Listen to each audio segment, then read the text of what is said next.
Good morning and welcome to Legally Speaking with attorney Antoinette Osbourne. This program is for information purposes only. If you need legal advice, you can contact me, Antoinette Osbourne, at 718-502-9137.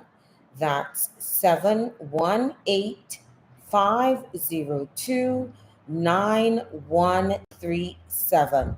The office focuses on divorce, immigration, bankruptcy, real estate, and estate matters. We also do eviction proceedings. There is a second office in Jamaica, West Indies, that focuses on legal representation if you are looking to buy or sell property in Jamaica, or if you are also looking to wrap up an estate.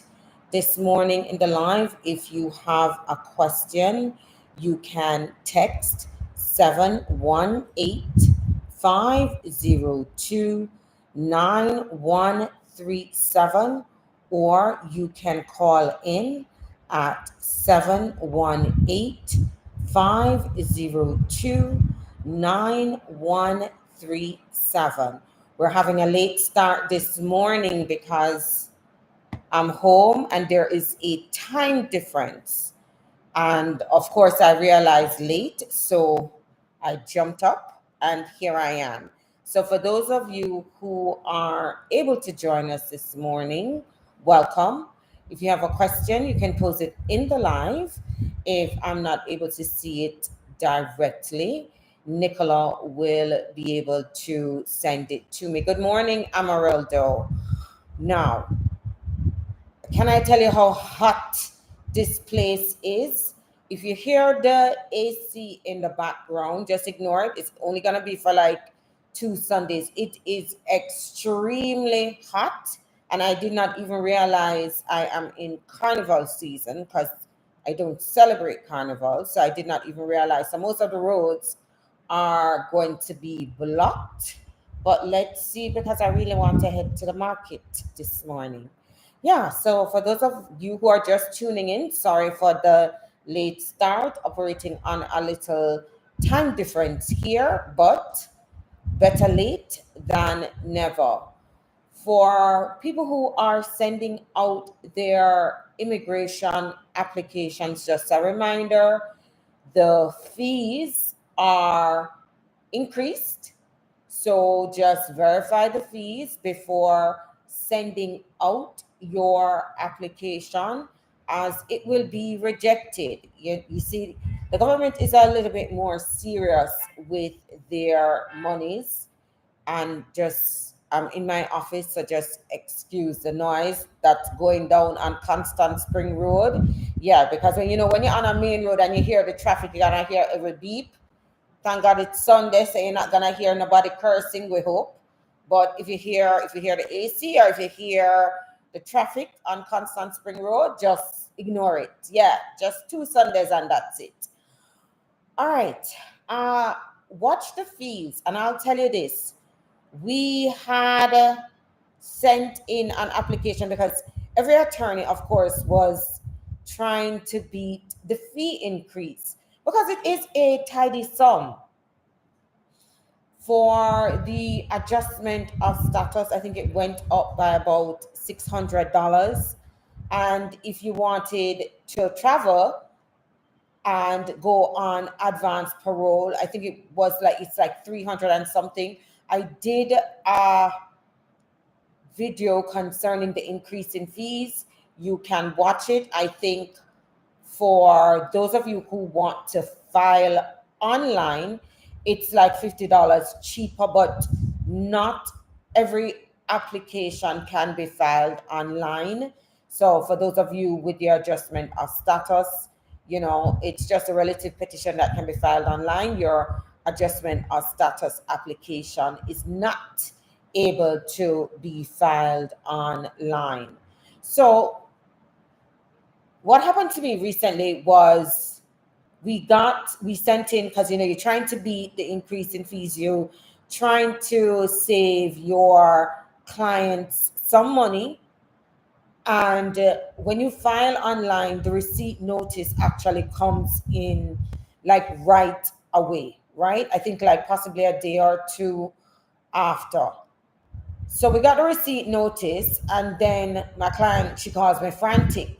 She has a rejection notice. Now, of course, your head is like spinning, because that means when you resubmit, it's going to be an increase in fees. And what happened was, with her account numbers, she did not know that when she's entering online, she has to put certain numbers before her account numbers. And I'll tell anyone this, because of course you're anticipating that your account number and routing number is as seen, and you don't have to do anything special when you are paying online. For those of you who if you're going to be paying for your filings online and you're not using a credit card, you're using the routing and account number, make sure that you verify with your bank that the numbers that are going to be inputted, that you're actually seeing, is what must go in. Because when it comes to a time crunch with immigration and the fees are increasing, if they do not collect their fees, yeah, some people are more readily to give you a discount. The government doesn't operate like that. They'll just excuse certain things. No, if you miss the window, you miss the window, and you have to pay the increase in fees. There is no game to it. If you put your fees, the good thing about paying online is you'll get the exact fee that you're supposed to pay. When you're mailing in and you are not sure about the fees, what happens is that you send the wrong fees in to immigration, your application is going to get rejected.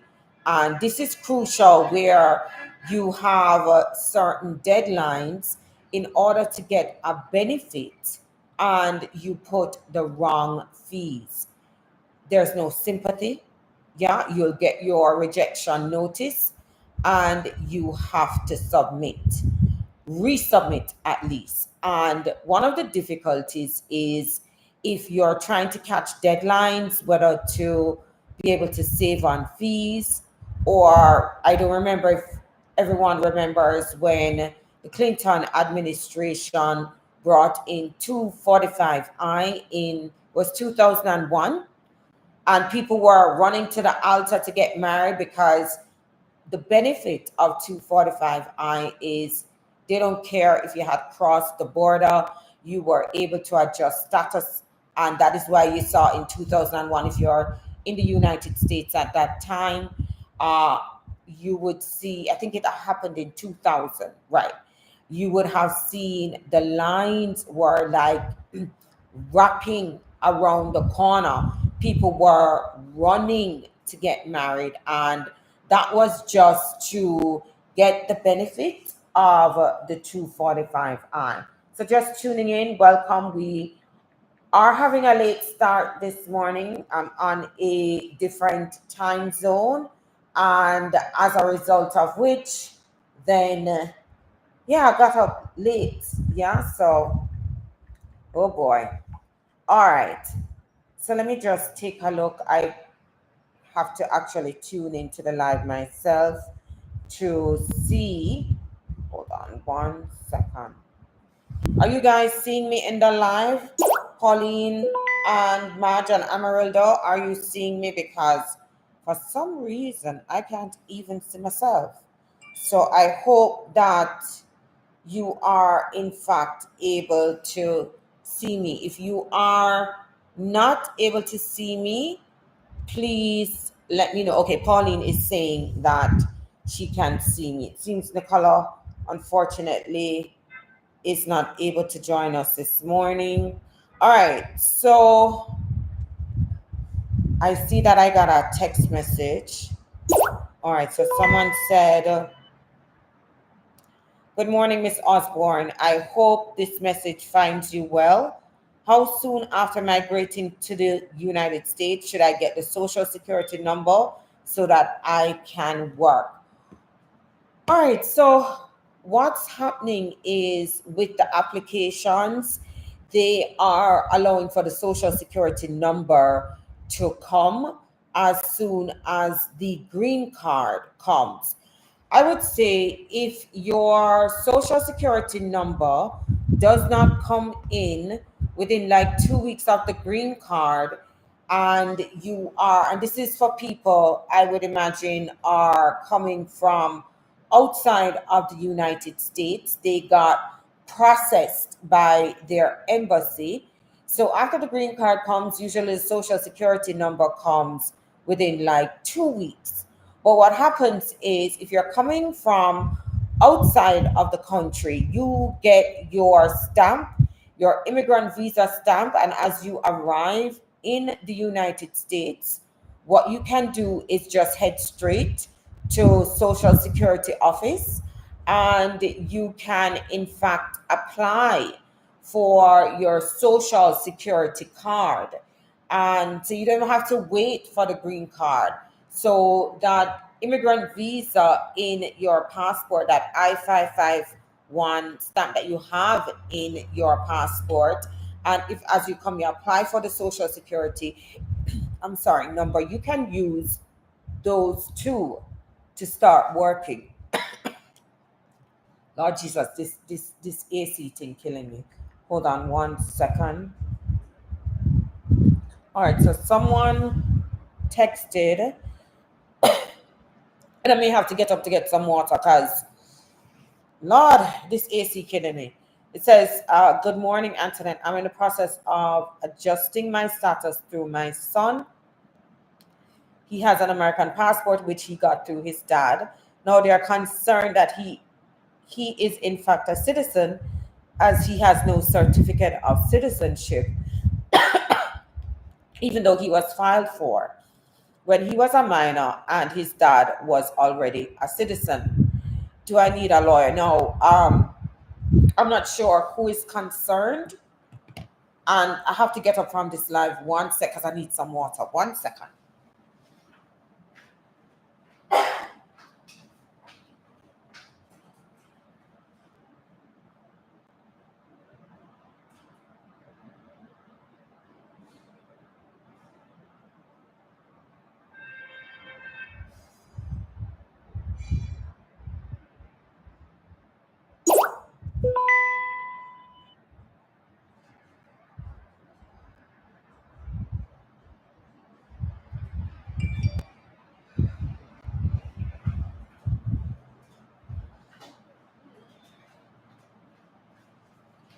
Whew. I am back. Sorry about that. Jesus. I don't know what is happening. I don't know if it's the AC or what, but no, sir. Throat. Hold on. All right, so let me just go back to her question. All right, she says, "I'm his mom. The lawyers who are consulting the facts of the case are concerned." All right, and this is an issue I raise all the time, right? When if the parents were not married, Jamaica's a little bit different, right? Uh, and the reason being is when a child is illegitimate, that means the parents did not marry. Because Jamaica has what is called, even though under our intestate inheritance statute, whether you are legitimate or illegitimate, you are on equal footing to inherit, right? From your parents. And this is always the dad. And the reason is, everybody, the mother can always be sure who the mother is. When it comes to the man, them enough man, I get jackets, right? And Jamaica has what is called a legitimation act. And immigration realized this. So for immigration purposes, right? When that child is looking to get citizenship from the dad and that child is illegitimate, if that child was not legitimated, that is the parents marry, right? I think it's before their 16th or 18th birthday, I have to verify. That child is not legitimated, and the statute to get the citizenship requires that that child be legitimated. So really and truly, that child who is an illegitimate child does not really derive citizenship from the father, right? And this is different for children who at the time they were born, that father, even though illegitimate, is a citizen. It's different, right? If at the time of birth the father was a citizen. If at the time of birth the father is not a citizen, you're looking to derive citizenship from that father, that child must have been legitimated. And what amazes me is that the Department of State will issue the passport, right? USCIS does not agree that they can get from the dad when that child is illegitimate. But I have even seen USCIS make that mistake. If that child ever gets into any issues, no problem, no risk of deportation. But it is such a burden because they're not they're not uniform, let's say, in their determinations. And God help if that child ever end up in removal proceedings and the trial attorney, right, the government attorney who does their job is going to realize the error that is made, right? And the parents will apply for the passports, the fathers of these illegitimate children. It's different for the mothers. The mothers, whether the child legitimate or illegitimate, she can apply for the passport. It's 1, 2, 3. It's a different set of rules where the child seeks to get citizenship and that child is illegitimate and they're seeking to derive citizenship from the dad. If that child is never legitimated, that child is not an automatic citizen. And I've seen where they have made this mistake lots of times. Yeah? And like I said, if that child never ends up in removal proceedings, nobody cares. If it is that the officer who has the file, and let's say that child is filing for somebody, and that officer has the right to really determine whether or not they have derived citizenship. And if it is that they cannot fall within the ambit of deriving citizenship from that father, that illegitimate child deriving it from that father, then they do not derive citizenship.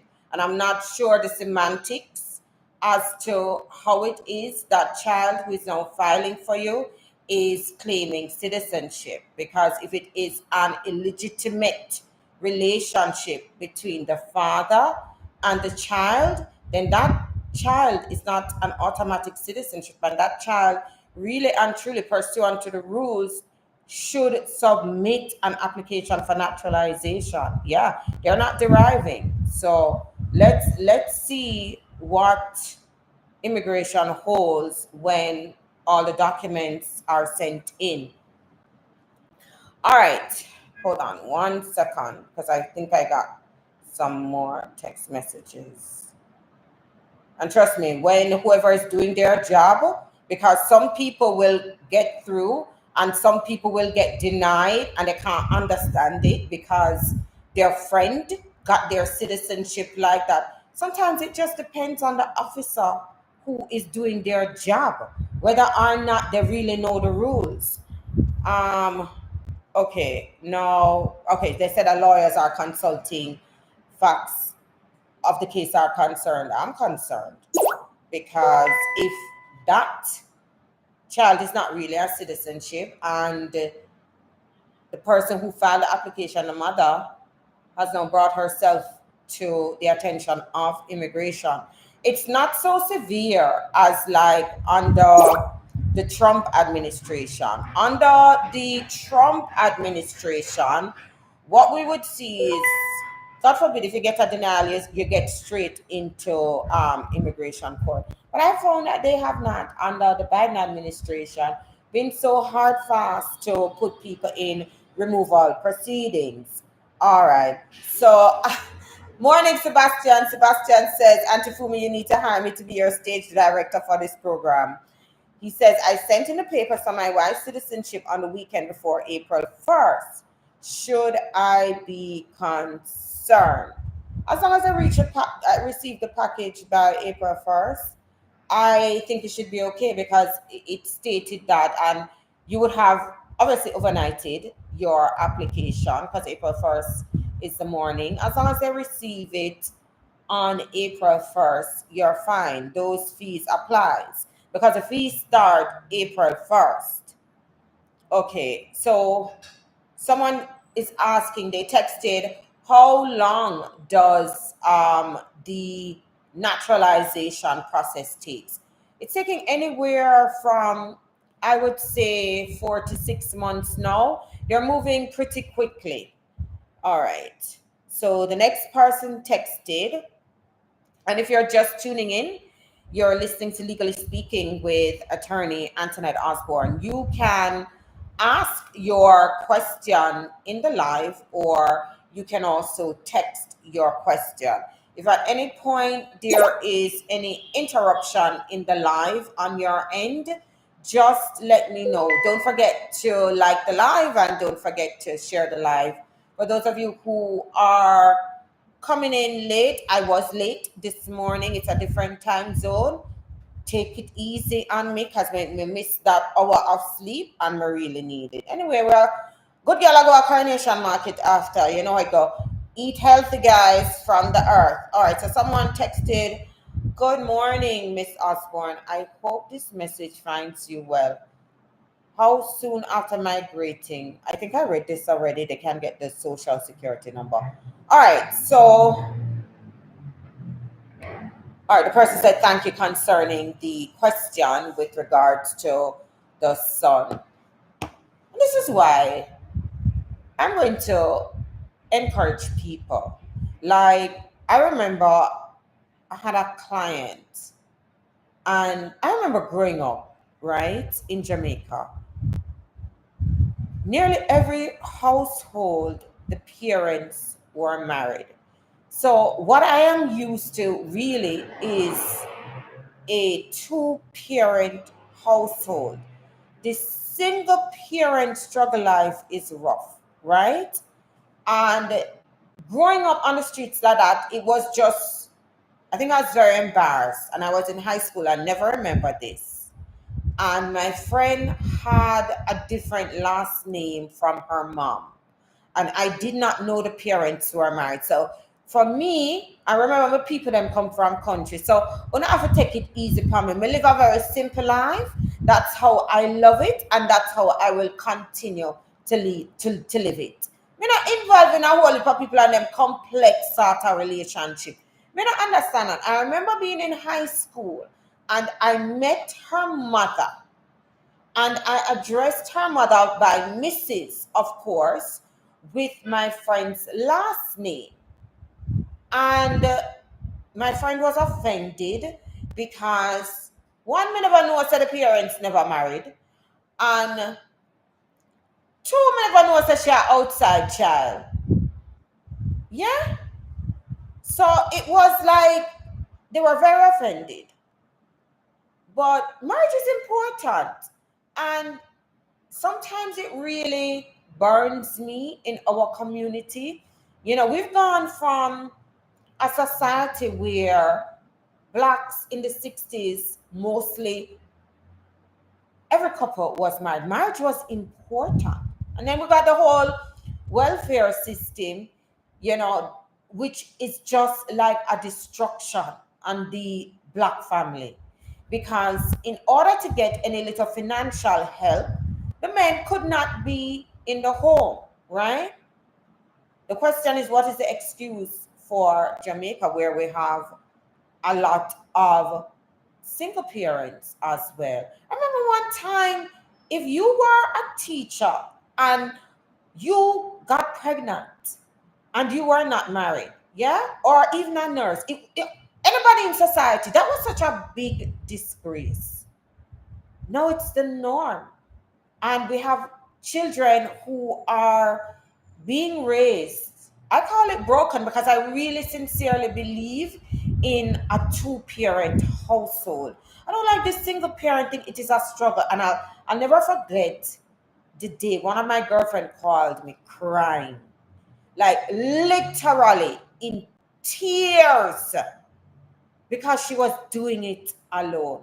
And this is why I'm going to encourage you men, try and stay with these women. And if it is that you don't believe you can make a life with them, please try avoid having a child with them. Because we're having kids now where the fathers are not in the home. They don't have that strong male voice, and it's rough, women. I am telling you, it is. I'm not gonna say you cannot do it alone, but it is hard if it is that you're looking to do this alone, right? And this is where immigration makes it harder for the child who is in that illegitimate setting, and they make benefits to acquire benefits hard, right? So I'll tell you this. I'm encouraging, especially the generation that is coming up. Because I had one of my clients, she's living with the man, they're not married, and she refers to him as my partner this, my partner that, right?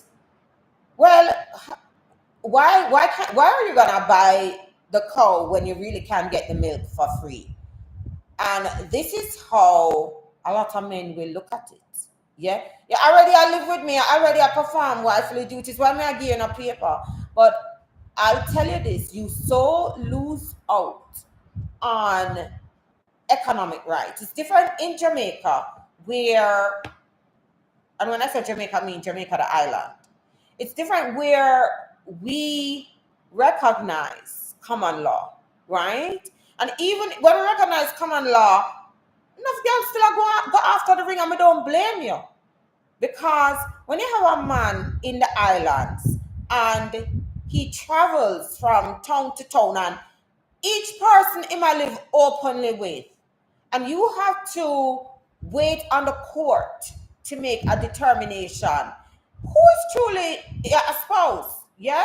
And because him have a traveling job, to you it's no excuse that he is outside of the country. That's no excuse to you, because, or let me say, it is an excuse because you're not here. You're used to him not being home, right? All them man there, me not chat to them man there. Me not chat. You have to come home every day, sir. Every day. So one of the hardest things is where you think in the islands you are the spouse, an island who recognizes common law. Let's say like which job them travel, like a police. Your man a police back home, and you know say sometimes them a send them to different parishes, and sometimes each parish them cock up in a house with woman have their separate lives with these women, and each woman in the different parishes truly and sincerely believes that they are in fact, hold on, I just realized I never plug in this laptop. Uh-oh. Uh-oh. Oh there. Look like we're really going to end the live early. I can't find my charger. Anyway, So we'll just continue with the live till my computer just goes, right?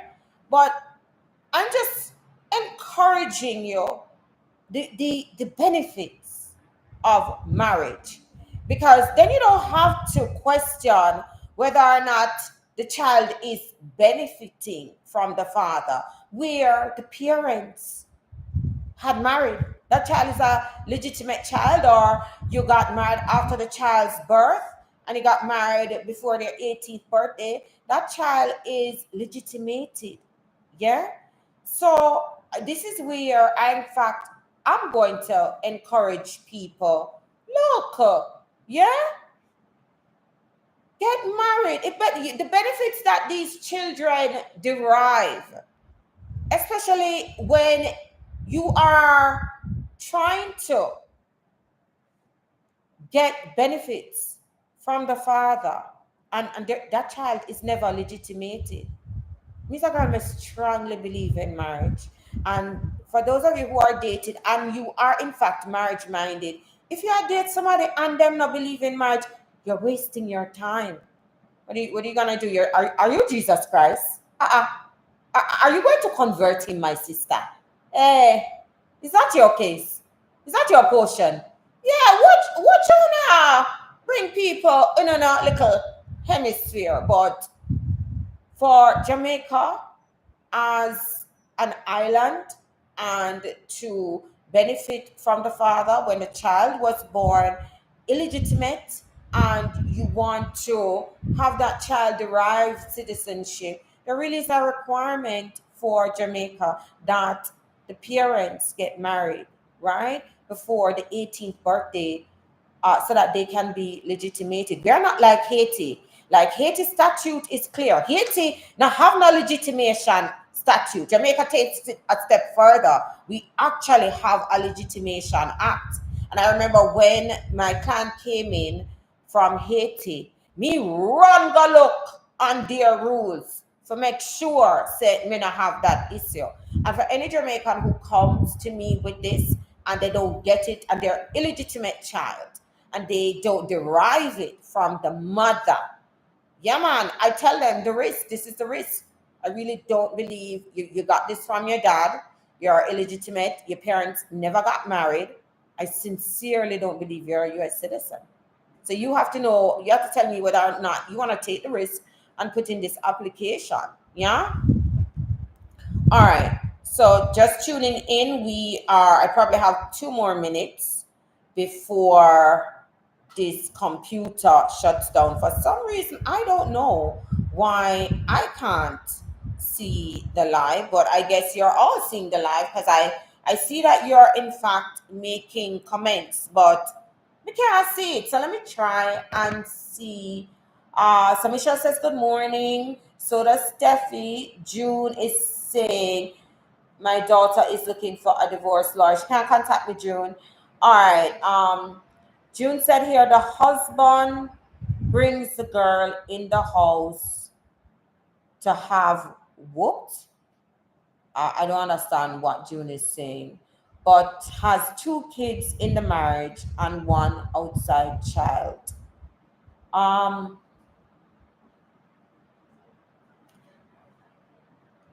One of the most dangerous things that happen to women, and I've seen women stayed despite this, is where their men step out and they have children. Not only are they stepping out on the marriage, but they are having children outside the marriage. Yeah, and some women are able to look past this, and it depends really on your tolerance level, right? But I'll tell you this, in a divorce proceedings, I'm coming after you for economic waste. What do I mean by that? I mean, you went and you had children outside the marriage. You went ahead and you use marital funds to support your outside child. 50% of that monies that you're earning in that marriage belongs to me as your wife. So you're using my monies to support a child that you had outside the marriage. I want back my money. I can't make it I can't make it any simpler.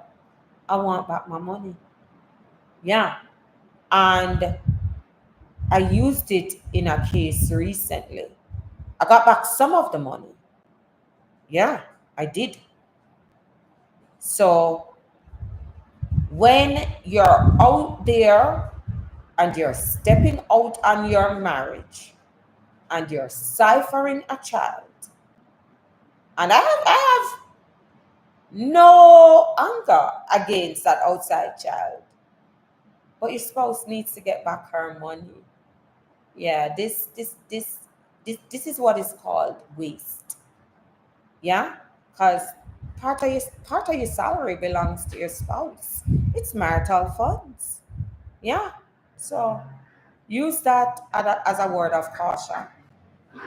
Another word of caution is for you older gentlemen that some men are in their 60s, 70s, and they are getting children. And some of them, they get the kids before they retire, right? I will tell you this. The fact that you went ahead and retired, that does not affect the child support judge in New York. You went and you voluntarily retired. So you best believe you are required to maintain. So you want to be very youthful in your 60s and your 70s, and you have these very young children. You better believe if you retire, you're making 80,000 before you retire. Now you're making 40,000. You opting to retire is a voluntary reduction in your income. So that 40,000 that you're now making, your child support is not going to be based off that 40,000. You chose to retire. You have a young child to maintain. You choosing to retire does not affect the child's money. You best believe your child support is going to be based off that 80,000. And I want to just encourage a lot of you. You voluntarily reducing income. You went ahead, you changed your jobs. You're tired of this job. You can't be bothered anymore. So you went ahead and you changed your job. You voluntarily changed your job. How does that affect the child? The child is still going to get their money based on your income before you went and voluntarily changed it. Whether you got fed up at the job and you quit, whether you went and you took a lower paying job, yeah, that doesn't affect your child support order. You had a child support order before, you're looking to reduce the child support. And I'm referring to when you had that child support order before, and you're looking to reduce your child support because now the order is so burdensome because you went ahead and voluntarily reduced your income. Nobody cares. You did that. The child still has to eat. So your decisions in life to reduce your income does not affect the child. They're going to get their monies.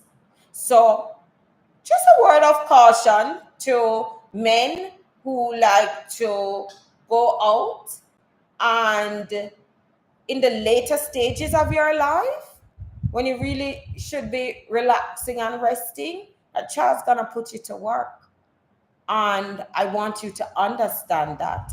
And you're complaining, oh, I'm 75 and, am I supposed to work till I die? Yes.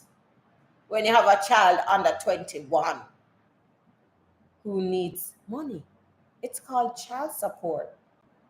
And these orders are made in the best interest of the child, not you. So I want you to go ahead and understand that. All right, so I am going to wrap up the live this morning. Yeah, we started late. Amarilda says, yeah, people change. Yeah, enjoy curry, my old market. Yes, yeah, man, we love Coronation Market, man. We like to eat from the earth. Health is wealth. And I'm telling you, it's a food that these processed foods that are killing us. Yes, on the morning. Yeah, I hope on a cooking from scratch. All right, so just tuning in, you're listening to Legally Speaking with attorney Antoinette Osbourne. I apologize for the delay this morning for the late start, time difference, so it goes sometimes. All right, have a wonderful and blessed Sunday. Be safe. Take care.